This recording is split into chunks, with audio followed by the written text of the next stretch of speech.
da nga am responsabilité bu mag boo xam ne bii yàlla ci seen loolu la ko teg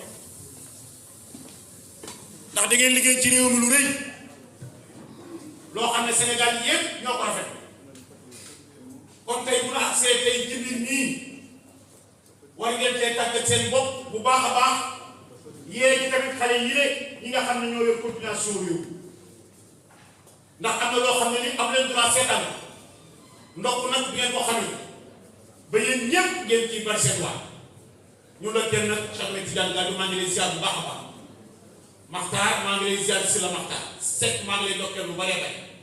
di wax ne daal dëgg daal fi réew mi toll loolee man war ngeen ko ci jëmbat parce que xel yi yàqu nañu xalaat yi yàqu nañu jëf yi yàqu nañu dara waralu ko loolu daal phénomène bi nga xam ne moo ak suñu réew te maîtriser wu